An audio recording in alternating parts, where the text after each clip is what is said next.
क्या आपने कभी सोचा है कि कुछ लोग दूसरों के दिमाग को इतनी आसानी से कैसे पढ़ लेते हैं? कैसे कुछ लोग बिना कुछ कहे सिर्फ बॉडी लैंग्वेज, माइंड गेम्स और साइकोलॉजी की मदद से आपके इमोशंस और फैसलों को कंट्रोल कर लेते हैं? और सबसे खतरनाक बात, कैसे वे आपको ऐसा महसूस कराते हैं कि गलती आपकी ही है, जबकि असलियत कुछ और होती है? ये कोई जादू नहीं, बल्कि डार्क साइकोलॉजी की गहरी रणनीतियां हैं। ऐसी मनोवैज्ञानिक तकनीकें जिनका इस्तेमाल माइंड कंट्रोल, परसुएशन और मैनिपुलेशन के लिए किया जाता है। ये वही ट्रिक्स हैं जो प्रभावशाली लोग, सेल्समैन, राजनीतिज्ञ और यहाँ तक कि नार्सिसिस्ट और साइकोपैथ्स भी दूसरों को नियंत्रित करने के लिए अपनाते हैं। तो क्या आप जानना चाहते हैं कि ये तकनीकें कैसे काम करती हैं और कैसे आप खुद को इनके प्रभाव से बचा सकते हैं? अगर हाँ, तो इस वीडियो को अंत तक जरूर देखें। सोचिए, अगर आप दूसरों की आंखों में देखकर उनके रियल इंटेंशंस को डिकोड कर सकते, तो कोई भी आपको इजीली फूल नहीं बना सकता।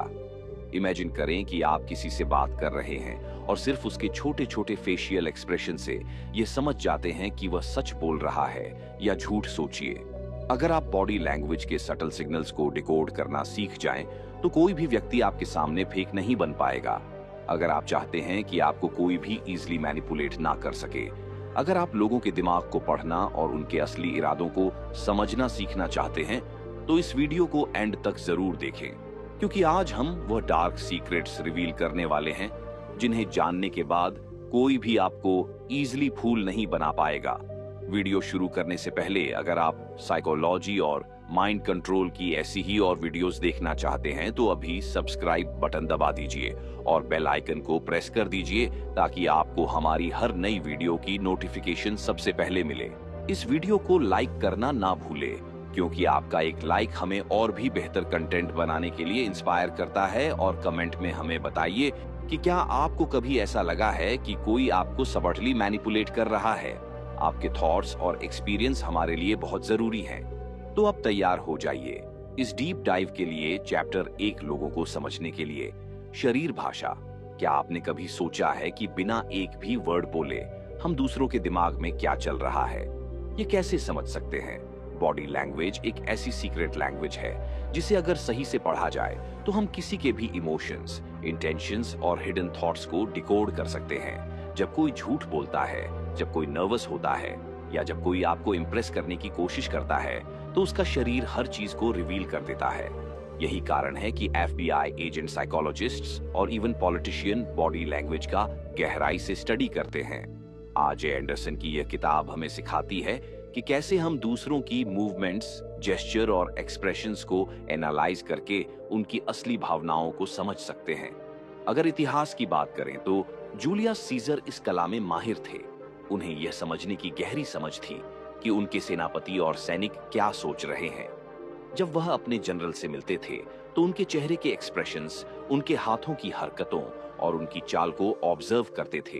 एक बार एक सेनापति ने उन्हें सलाह दी कि एक खास युद्ध में हमला करना सही रहेगा, लेकिन सीजर को उसकी आंखों की हलचल और बॉडी लैंग्वेज देखकर समझ आ गया कि वह पूरी तरह से कॉन्फिडेंट नहीं है।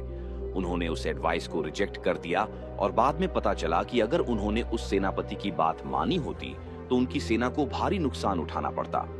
यहीं से हमें सीखने को मिलता है कि बॉडी लैंग्वेज वर्ड से ज्यादा पावरफुल होती है। अब एक स्टोरी लेते हैं जो मॉडर्न वर्ल्ड से है। एक बार एक यंग एंटरप्रेन्योर थे कि वह इंटरेस्ट खो चुका था। अगर एंटरप्रेन्योर्स पर ध्यान देता तो शायद उसे लगता कि सब कुछ सही चल रहा है, लेकिन उसने उसकी बॉडी लैंग्वेज को डिकोड किया और तुरंत अपनी पिच को चेंज कर दिया, ज्यादा इंगेजिंग बना दिया। कुछ देर बाद इन्वेस्टर लीन फॉरवर्ड होकर उसकी बातों में इंटरेस्ट लेने लगा और आखिर में डील फाइनलाइज हो गई। बॉडी लैंग्वेज को समझने के लिए कुछ प्रैक्टिकल टिप्स बहुत जरूरी हैं। सबसे पहले, अगर कोई व्यक्ति बात करते वक्त बार बार अपनी आंखें इधर उधर घुमा रहा है और डायरेक्ट आई कांटेक्ट नहीं कर रहा, तो इसका मतलब है कि या तो वह अनकंफर्टेबल है या कुछ छिपा रहा है। दूसरी बात, जब कोई इंसान बात करते वक्त बार बार अपनी नाक छूता है, तो यह भी एक संकेत हो सकता है कि वह सच नहीं बोल रहा। इसी तरह अगर कोई व्यक्ति ओपन बॉडी पोस्चर में बैठा है, उसके हाथ खुले हैं, वह रिलैक्स दिख रहा है, तो इसका मतलब है कि वह कॉन्फिडेंट और कंफर्टेबल है। FBI इंटेरोगेशन में एक टेक्निक बहुत फेमस है मिररिंग जब आप किसी से बात कर रहे होते हैं और आप उसकी बॉडी लैंग्वेज स्लबली मिरर करते हैं तो सामने वाला आपको ज्यादा ट्रस्ट करने लगता है। इसका उपयोग पेशेवर settings, job interview, business deals और इवन रिलेशनशिप्स में भी किया जा सकता है। लेकिन ये तभी काम करता है जब आप इसे नेचुरली करें, जबरदस्ती नहीं। बॉडी लैंग्वेज का सबसे इंटरेस्टिंग पार्ट होता है माइक्रो एक्सप्रेशंस। ये छोटे छोटे फेशियल मूवमेंट्स होते हैं जो इंसान के इमोशंस को रिवील कर देते हैं, भले ही वह उन्हें छिपाने की कितनी भी कोशिश करे। एक स्टडी में पाया गया कि जब लोग खुश होते हैं तो उनकी आंखों के कोने हल्के से सिकुड़ते हैं, लेकिन फेक स्माइल में सिर्फ होठ हिलते हैं, आंखें नहीं। इसी तरह जब कोई गुस्से में होता है तो उसकी भौहें सिकुड़ जाती हैं, और जब कोई डरता है तो उसकी आंखें बड़ी हो जाती हैं। अगर आप इन छोटे छोटे सिग्नल्स को पकड़ना सीख गए तो आप किसी के भी दिमाग को पढ़ सकते हैं। तो अगर आप चाहते हैं कि आप लोगों को बिना किसी वर्ड के भी समझ सके तो आपको बॉडी लैंग्वेज को पढ़ने की कला सीखनी होगी। ये सिर्फ एक स्किल नहीं बल्कि एक पावर है जो आपको एवरीडे लाइफ में दूसरों से एक कदम आगे रखेगी। चाहे आप जॉब इंटरव्यू में बैठे हो, बिजनेस मीटिंग में डील कर रहे हो या किसी सोशल गैदरिंग में नए लोगों से मिल रहे हो, बॉडी लैंग्वेज आपको हर जगह एडवांटेज देगी। इस किताब का यह पहला चैप्टर हमें इस पावरफुल टूल का पहला ग्लिम्स देता है, और जैसे जैसे हम आगे बढ़ेंगे हम सीखेंगे कि कैसे डार्क साइकोलॉजी का इस्तेमाल करके हम दूसरों को एनालाइज और इन्फ्लुएंस कर सकते हैं। Chapter 2, manipulation.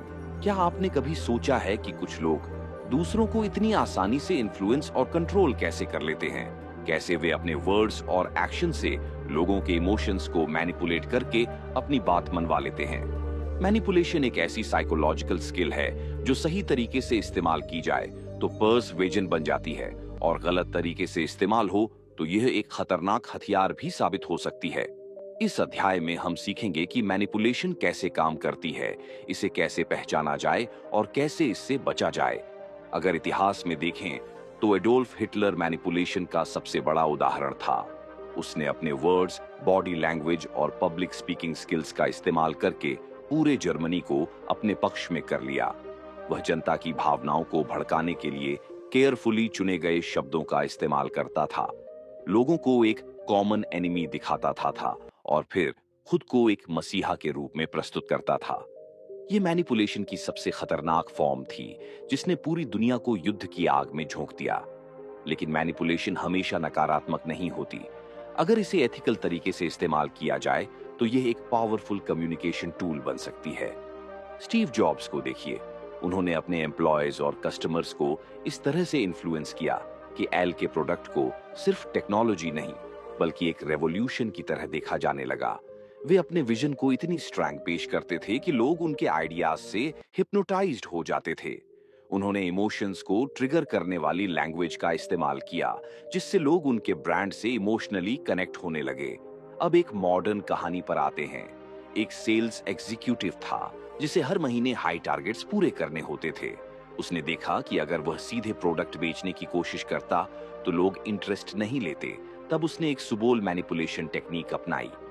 हर बार जब वह किसी क्लाइंट से मिलता तो सबसे पहले उनकी प्रॉब्लम को डिस्कस करता, उनसे एग्री करता कि यह प्रॉब्लम वाकई बड़ी है और फिर उन्हें एक सल्यूशन देता। उसने क्लाइंट्स को यह महसूस कराया कि डिसीजन उन्हीं का है, जबकि असल में वह उन्हें धीरे धीरे अपने पक्ष में कर रहा था। यह एथिकल मैनिपुलेशन थी जिसे पर्सुएशन भी कहा जा सकता है, लेकिन नेगेटिव मैनिपुलेशन से बचना भी बहुत जरूरी है। कुछ लोग साइकोलॉजिकल ट्रिक्स का इस्तेमाल करके दूसरों को गिल्ट, फियर या इमोशनल प्रेशर में डालकर कंट्रोल करने की कोशिश करते हैं। नार्सिसिस्ट्स और टॉक्सिक लोग अक्सर गैस लाइटिंग करते हैं, यानी वे सामने वाले को इस तरह कंफ्यूज कर देते हैं कि वह खुद की ही परसेप्शन पर डाउट करने लगे। एग्जाम्पल के लिए, अगर कोई व्यक्ति बार बार कहे कि तुम बहुत सेंसिटिव हो, तुम हर बात का ओवर रिएक्ट करते हो, तो धीरे धीरे आपको खुद भी लगने लगेगा कि शायद आप ही गलत हैं। यह एक खतरनाक मैनिपुलेशन टेक्निक है जिससे बचना बेहद जरूरी है। प्रैक्टिकल टिप्स की बात करें तो अगर कोई आपको मैनिपुलेट करने की कोशिश कर रहा है तो सबसे पहले उसकी वर्ड्स और एक्शंस पर ध्यान दें। क्या वह आपको गिल्ट महसूस करा रहा है? क्या वह आपकी इमोशंस को ट्रिगर करके आपको कोई डिसीजन लेने पर मजबूर कर रहा है? अगर हाँ, तो पॉज ले, लॉजिकल सोचे और इमोशनल ट्रैप्स में मत फंसे। मैनिपुलेशन एक ऐसी स्किल है जिसे अगर एथिकल तरीके से यूज किया जाए तो यह पर्सवेजन बन जाती है, और अगर इसे गलत इरादों से इस्तेमाल किया जाए तो यह एक मानसिक हथियार बन जाती है। यह अध्याय हमें यह समझने में मदद करता है कि कैसे हम दूसरों की मैनिपुलेशन को पहचान सकते हैं और खुद भी इसे पॉजिटिव इस्तेमाल करके अपने कम्युनिकेशन स्किल्स को इंप्रूव कर सकते हैं। Chapter 3, NLP neuro linguistic programming. क्या आपने कभी गौर किया है कि कुछ लोग अपनी बात इतनी आसानी से मनवा लेते हैं? कुछ सेल्स पीपल आपको वह चीज खरीदने के लिए मना लेते हैं जिसकी आपको जरूरत भी नहीं होती। कुछ लीडर्स अपनी स्पीच से लाखों लोगों को इंस्पायर कर देते हैं। कुछ लोग पहली ही मुलाकात में दूसरों को ट्रस्ट दिलाने में कामयाब हो जाते हैं।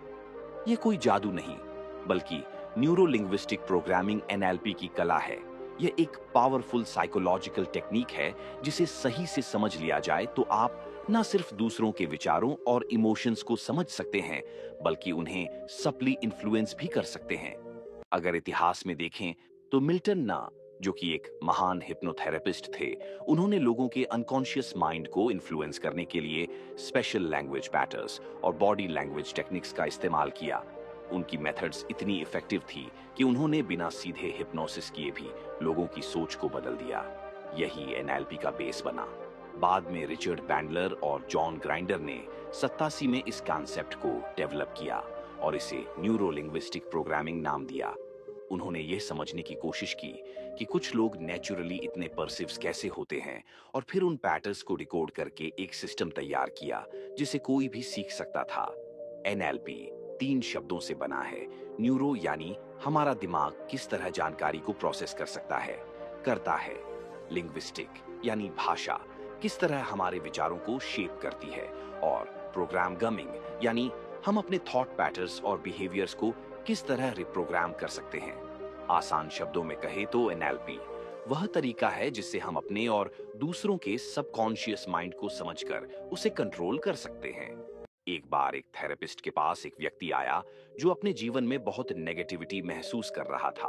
वह हमेशा परेशान रहता था और उसे लगता था कि वह कभी सफल नहीं हो सकता।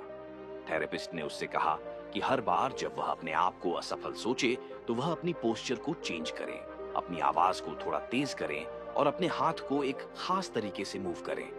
कुछ हफ्तों तक ऐसा करने के बाद उस व्यक्ति ने महसूस किया कि उसका माइंड धीरे धीरे चेंज हो रहा था। अब जब भी वह खुद को कमजोर महसूस करता तो वह ऑटोमेटिक अपनी पोस्चर चेंज कर लेता और इंटेंटली कॉन्फिडेंट फील करता।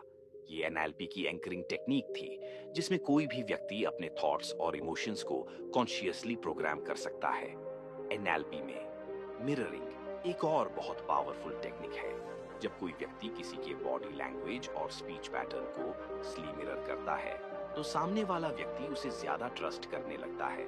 एक बार एक सेल्समैन ने यह टेक्निक इस्तेमाल की। जब भी कोई ग्राहक उससे मिलने आता वह धीरे धीरे उनके पोस्चर और बोलने के तरीके को मैच करने लगता। अगर ग्राहक रिलैक्स होकर बात कर रहा होता तो वह भी वैसे ही बात करता। अगर ग्राहक जल्दी जल्दी बोल रहा होता तो वह भी अपनी स्पीड मैच कर लेता। कुछ ही हफ्तों में उसकी सेल्स डबल हो गई क्योंकि ग्राहक उसे सबकॉन्शियसली ज्यादा पसंद करने लगे थे। डार्क साइकोलॉजी के संदर्भ में एनएलपी का गलत इस्तेमाल भी किया जा सकता है।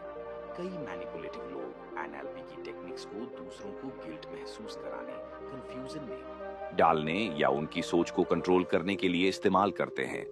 एक बार एक पॉलिटिशियन ने अपनी स्पीच में बार बार कुछ खास वर्ड्स इस्तेमाल किए, जैसे सेफ, सिक्योर और फेयरलेस। जब भी वह इन वर्ड्स को बोलता तो सुबटल तरीके से ऑडियंस की बॉडी लैंग्वेज पर ध्यान देता और उनकी रिएक्शंस को मैच करता। धीरे धीरे लोग उसके विचारों से स्ट्रांग जुड़ने लगे क्योंकि उसके वर्ड्स ने उनके इमोशंस को कंट्रोल कर लिया था। ये एम्बेडेड कमांड्स का एक एग्जाम्पल है जिसमें व्यक्ति अपनी बातों के जरिए दूसरों के दिमाग में धीरे धीरे एक मैसेज इम्प्लांट कर देता है। अगर कोई आपको मैनिपुलेट करने की कोशिश कर रहा है तो सबसे पहले उसकी वर्ड्स और एक्शंस पर ध्यान दें। क्या वह आपको गिल्ट महसूस करा रहा है? क्या वह आपकी इमोशंस को ट्रिगर करके आपको कोई डिसीजन लेने पर मजबूर कर रहा है? अगर हाँ, तो पॉज लें, लॉजिकल सोचे और इमोशनल ट्रैप्स में मत फंसे। एनएलपी की एक सबसे अच्छी बात यह है कि अगर आप इसे पहचानना सीख गए तो कोई भी आपको आसानी से मैनिपुलेट नहीं कर सकता। एनएलपी एक पावरफुल टूल है जिसका सही इस्तेमाल आपकी कम्युनिकेशन और पर्सवेजन स्किल्स को कई गुना बढ़ा सकता है, लेकिन इसका मिस यूज करना एथिकल नहीं है। इस चैप्टर में हमने सीखा कि कैसे वर्ड टोन और बॉडी लैंग्वेज के जरिए दूसरों के सबकॉन्शियस माइंड को इन्फ्लुएंस किया जा सकता है। आने वाले चैप्टर्स में हम और भी डीप टेक्निक्स एक्सप्लोर करेंगे जो हमें डार्क साइकोलॉजी की दुनिया में और आगे ले जाएंगी। डिस्प्यूट। क्या आपने कभी सोचा है कि कुछ लोग इतनी सफाई से झूठ बोलते हैं कि सामने वाला पकड़ ही नहीं पाता? कैसे कुछ लोग दूसरों को मैनिपुलेट करके अपने फायदे के लिए सच को ट्विस्ट कर देते हैं?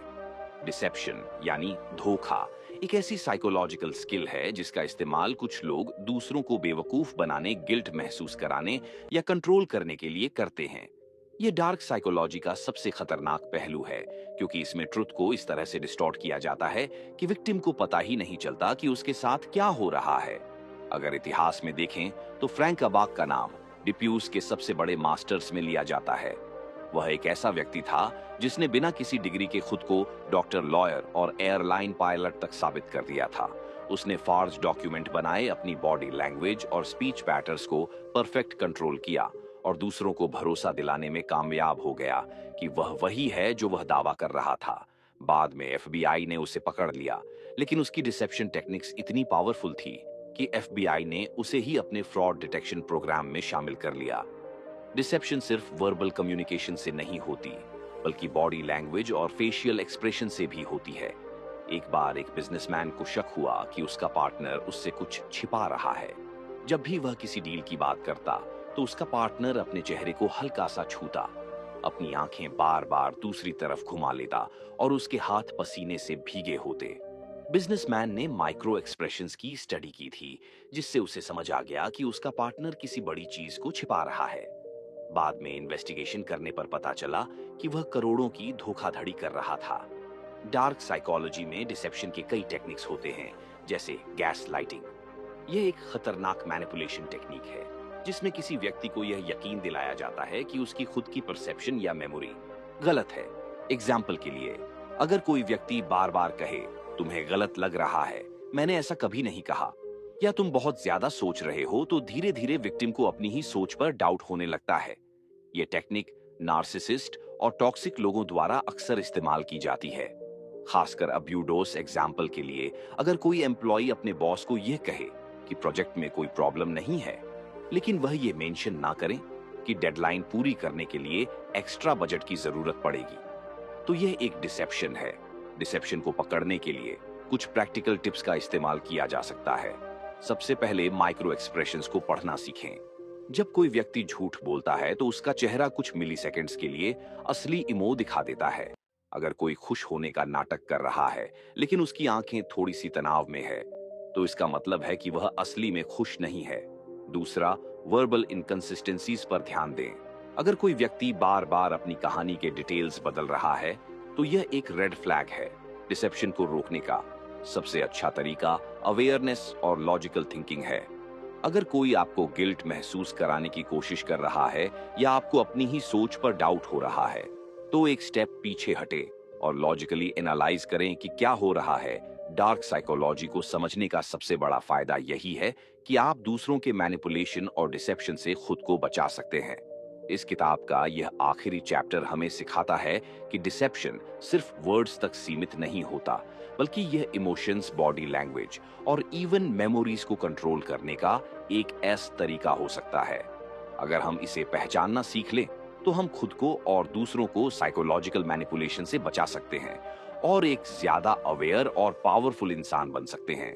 कंक्लूजन, अब तक हमने इस किताब में जाना कि कैसे लोग दूसरों के विचारों, भावनाओं और व्यवहार को मैनिपुलेट करने के लिए डार्क साइकोलॉजी की टेक्निक्स का इस्तेमाल करते हैं। Body language analysis, manipulation, NLP और डिसेप्शन, ये सभी पावरफुल टूल्स हैं जो सही हाथों में परवेज का तरीका बन सकते हैं और गलत हाथों में खतरनाक हथियार। अगर इतिहास में देखें तो कई महान नेता, सेल्स पीपल और इवन कॉन आर्टिस्ट्स ने इन टेक्निक्स का इस्तेमाल करके मासेस को इन्फ्लुएंस किया है। हिटलर ने प्रोपगंडा और फियर बेस्ड मैनिपुलेशन से पूरी एक जनरेशन को कंट्रोल किया, जबकि स्टीव जॉब्स ने प्रेसर्स और एनएलपी की टेक्निक का एथिकल यूज करके एल को दुनिया का सबसे आइकॉनिक ब्रांड बना दिया। यह इस बात को साबित करता है कि साइकोलॉजी को समझना और सही तरीके से इस्तेमाल करना एक व्यक्ति को अनगिनत फायदे दे सकता है। डार्क साइकोलॉजी का असली खेल यह नहीं है कि इसे सिर्फ दूसरों को कंट्रोल करने के लिए इस्तेमाल किया जाए, बल्कि असली ताकत यह है कि इसे पहचानना सीखा जाए ताकि आप खुद को और दूसरों को मैनिपुलेशन से बचा सकें। इमेजिन करें कि अगर आप डिसेप्शन, गैसलाइटिंग और साइकोलॉजिकल ट्रिक्स को तुरंत पहचान सकते हैं, तो कोई भी आपको आसानी से धोखा नहीं दे पाएगा। आप कॉन्शियस डिसीजंस ले सकेंगे और कोई भी आपको गिल्ट, फियर या कंफ्यूजन में डालकर कंट्रोल नहीं कर सकेगा। इस किताब का सबसे बड़ा टेक अवे ये है कि साइकोलॉजी को समझना एक सुपर पावर की तरह है। चाहे आप पर्सनल रिलेशंस में हो, बिजनेस में हो या सोशल इंटरेक्शंस में, अगर आप लोगों के वर्ड्स, बॉडी लैंग्वेज और थॉट पैटर्न को सही से एनालाइज करना सीख जाए, तो आप किसी भी कन्वर्सेशन में एक कदम आगे रहेंगे। अंत में ज्ञान ही आपकी सबसे बड़ी ताकत है। अगर आप इस किताब में सीखी गई बातों को प्रैक्टिस करते हैं, तो न सिर्फ आप खुद को मैनिपुलेशन से बचा पाएंगे, बल्कि आप दूसरों को पॉजिटिव इन्फ्लुएंस भी कर पाएंगे। डार्क साइकोलॉजी को एथिकल तरीके से इस्तेमाल करें, खुद को साइकोलॉजिकली स्ट्रांग बनाएं और एक ऐसा इंसान बने जिसे कोई भी आसानी से मैनिपुलेट ना कर सके। डार्क साइकोलॉजी को एथिकल तरीके से इस्तेमाल करने से आप न सिर्फ खुद को मानसिक रूप से सशक्त बना सकते हैं, बल्कि एक ऐसा व्यक्ति बन सकते हैं जिसे कोई भी आसानी से मैनिपुलेट नहीं कर सके। अपना मनोवैज्ञानिक दृष्टिकोण मजबूत करें और अपनी आंतरिक शक्ति को पहचानें। जब आप यह समझ पाएंगे कि आपकी मानसिक स्थिति और दृष्टिकोण कितनी ताकतवर हो सकती है, तब आप किसी भी परिस्थिति का सामना आत्मविश्वास और समझदारी से कर पाएंगे।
शक्तियों और रणनीतियों से परिचित कराते हैं, जो न केवल आपके मानसिक विकास में मदद करती हैं, बल्कि आपको एक मजबूत और प्रभावशाली इंसान बनाती है।